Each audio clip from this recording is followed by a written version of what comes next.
Morrigan's Tree by Nicki Bosch. Fade in. Subtitles fades in. Rockford, Illinois, 1944. Interior Lloyd bedroom, night. Two figures lay asleep in bed. The room is dark, but moonlight coming through the windows illuminates Ed Lloyd, 40, as he dreams fitfully. His wife, Mavis, mid-30s, snores beside him. Please, I can't, Morrigan. No! Ed wakes with a start and sits up. His face is sweaty, his eyes red with tears. He glances over at Mavis and puts a hand on her hip. She stops snoring and rolls over, still asleep. Ed gets out of bed and walks to the bathroom. The floorboards creak eerily. Interior Lloyd bathroom, continuous. Ed pulls a chain hanging from the ceiling to turn on the light. A light bulb buzzes to life. Ed studies himself in the vanity mirror. The bags under his eyes belie his age, and the deep lines in his forehead suggest a daily struggle with sadness and worry. Ed turns on the hot water and bends forward to splash his face with it as the mirror steams up. Ed stands again and wipes the steam from the mirror and is startled to see Mavis's face in the mirror behind his own. She looks in worse shape than he is. Pale skin, sunken eyes, hair unkempt. Sorry, didn't mean to sneak up on you. Can't sleep either. He turns and pulls her into a hug that she accepts limply. I had the dream again. Mavis stiffens and pulls away. I'm not going to talk about it. Mavis turns to leave and Ed grabs her hand. I'm telling you, Maeve, it's what she wants. She visits me every night. Every night. Mavis breaks free of Ed's grip. Our daughter is dead. Do you hear me? Gone. She's no ghost and she's not coming to you with messages in the night. But I see her. I do. She loved that tree, Ed. She'd never ask you to chop it down. I need that tree. It's the only thing I have left in this miserable life. Ed lowers his eyes and sighs heavily as Mavis exits. You have me. Exterior, Lloyd backyard, day. Ed is mowing the lawn. He wears workman overalls and a weary expression. He aims the mower back toward the house and sets course for a table on the patio where a sweaty glass of lemonade awaits him. Ed picks up the glass and guzzles heartily. A whisper is heard on the wind. Ed stops mid-guzzle and puts the glass down. Chop it down. Ed scans the yard. There is no one to be found. His eyes land on a beautiful tree at the far end of the property with a little swing hanging from it. Begin flashback.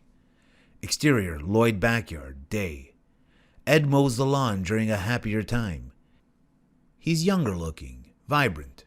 He glances up and toward the tree to see Mavis and Morrigan, 7, a beautiful tow-headed little girl sitting on a picnic blanket under the same tree.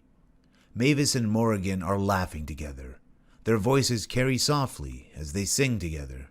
All around the mulberry bush, the monkey chased the weasel. The monkey thought it was all in good fun. Mavis leans in and tickles Morrigan, and she wails with laughter. Pop goes the weasel. Ed watches them, smiling, then whistles loudly and waves. They look up and wave back.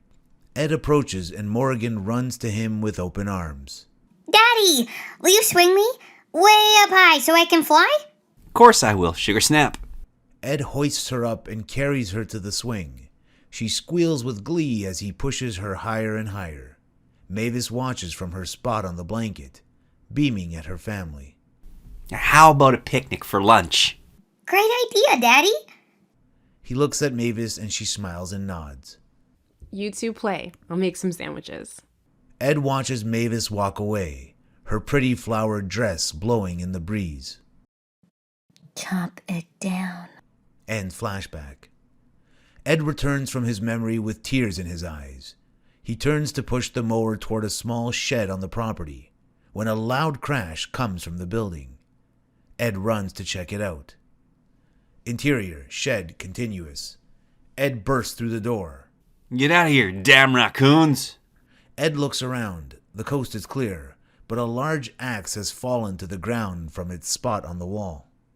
Morrigan? Daddy? Ed picks up the axe and looks out the shed window to the tree. He turns and walks with purpose toward the door, then stops short. I can't. He places the axe on his workbench and exits. Interior, Lloyd kitchen, day. Mavis and Ed sit at the kitchen table in silence. An old chandelier with flickering light illuminates the meager meal Mavis has prepared, a small crumbly meatloaf and some stewed carrots. Mavis hasn't touched food on her plate, but she refills a jelly jar from the half-empty bottle of scotch in front of her, then downs it as if it were water. Ed takes a bite of his meal and looks up, wanting to say something. He quickly changes his mind and takes another bite. They sit like this for a bit, him eating, her drinking, until he can't stop himself any longer. He lifts his head to speak, but she puts her hand out in protest. Whatever you're thinking of saying, don't. If it's about my drinking, I don't care to hear it. If it's about her, I will not listen to it again. Ed opens his mouth to speak, but then thinks better of it. She's gone. That's it. She had pneumonia and died. She is not talking to you in the night. She's not asking you to chop down her tree. And chopping it down will not help us get over her. Nothing will. You understand me? Nothing. I was just going to say, why don't I plant flowers under it? For her. For you. Some color and cheer? Would you like that? The only thing I would like is to be where she is. Mavis gets up, grabs her bottle of scotch, and exits the room, leaving Ed alone with his meal. The light above him flickers eerily. Interior, Lloyd kitchen, later. Ed is at the sink cleaning up from dinner. Water runs and the dishes clink. Another sound catches his attention and he turns off the faucet. It's piano keys. Plink. Beat. Plink. Ed puts down the dish he holds and exits the kitchen, curious. He walks down a narrow hallway toward the living room and stops at the doorway, looking in. Interior, Lloyd living room, continuous. Mavis sits at an old piano by the window. She doesn't notice him watching her. Her head hangs as she lifts her fingers to each key and plays them slowly and somberly. Plink, plink, plink. Beat. Plink, plink. Plink, plink, plink. Only once she has played several sad notes does the tune to Pop Goes the Weasel emerge. Maeve? Honey? She looks up, but not at him. She turns her head to the window next to her. There is a clear view to the tree. After a beat, she begins playing again. Plink, plink, plink. Interior, Lloyd bedroom, night. Ed wakes with a start. His face is sweating, his eyes wide. Mavis snores softly next to him.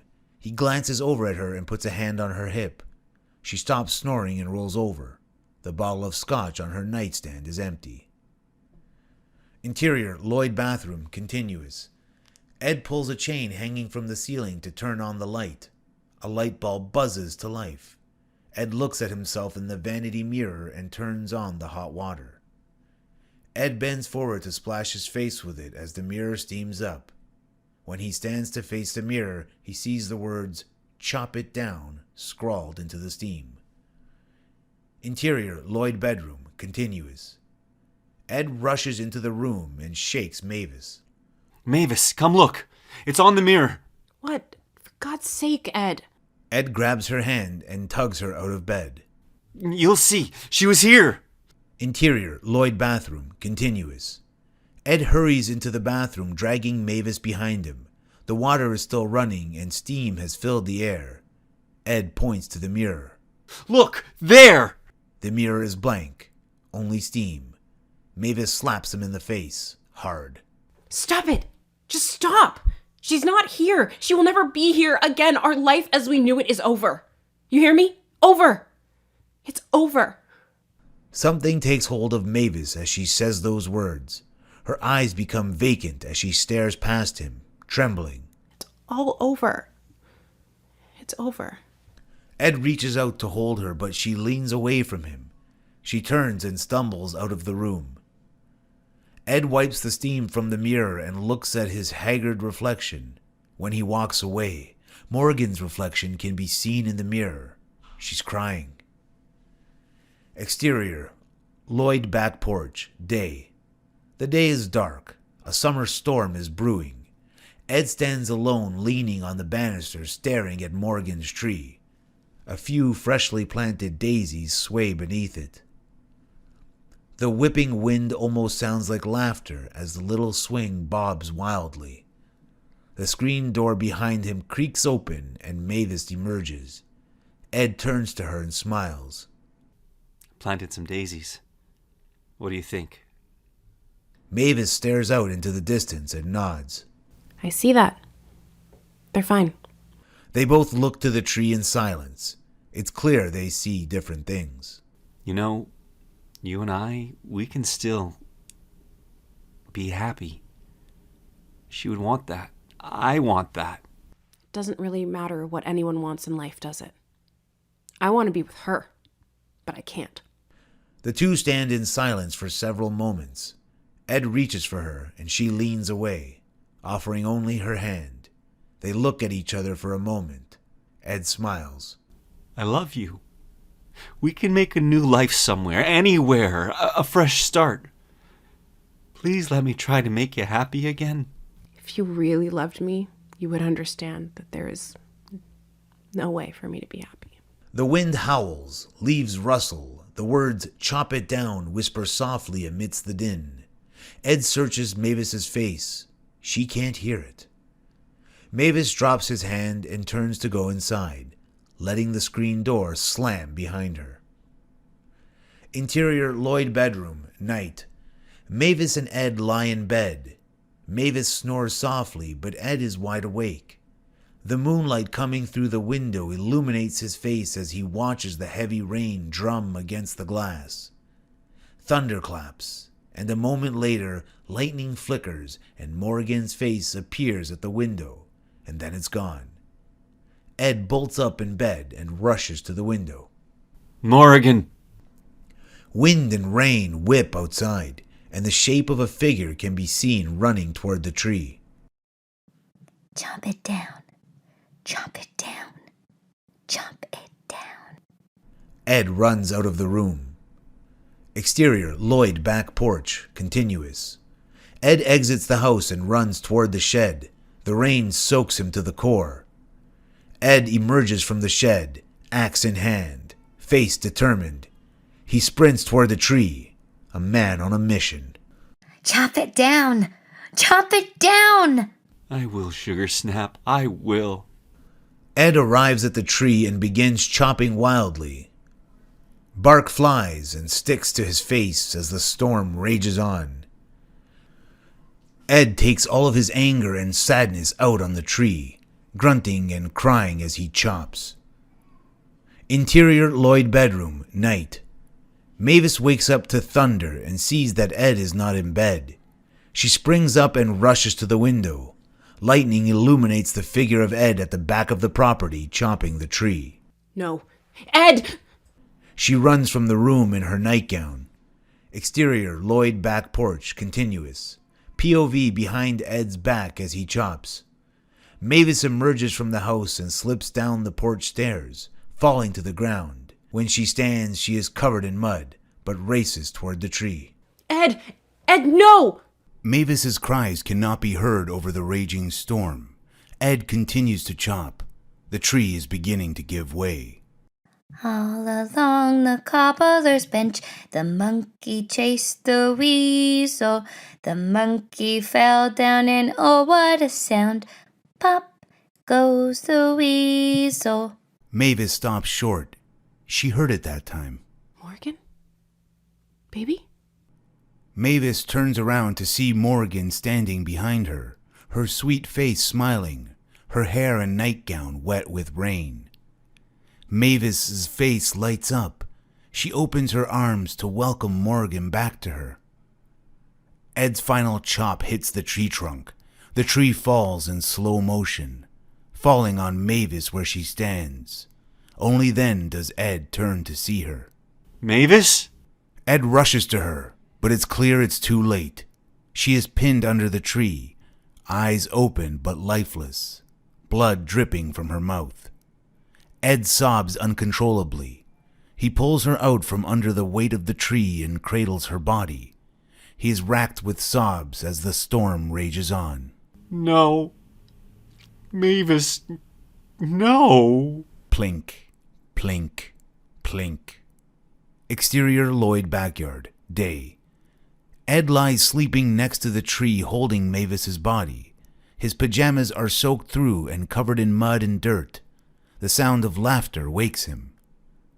The light is blinding. It's hard for him to open his eyes, but when he does, he sees them. Mavis and Morrigan walk hand in hand. They laugh as they disappear into the distance. For a moment they stop and Morrigan turns to look at him. Thank you, Daddy. Exterior Lloyd porch, day. Subtitle fades in. 4 years later. POV, someone looks into the yard where Ed is kneeling, back to us. Gardener tools lay on the ground next to him. As we approach him, we hear him humming gently. A woman's hand reaches for his shoulder and he is startled. He turns and looks, then smiles. We see a lovely woman standing above him.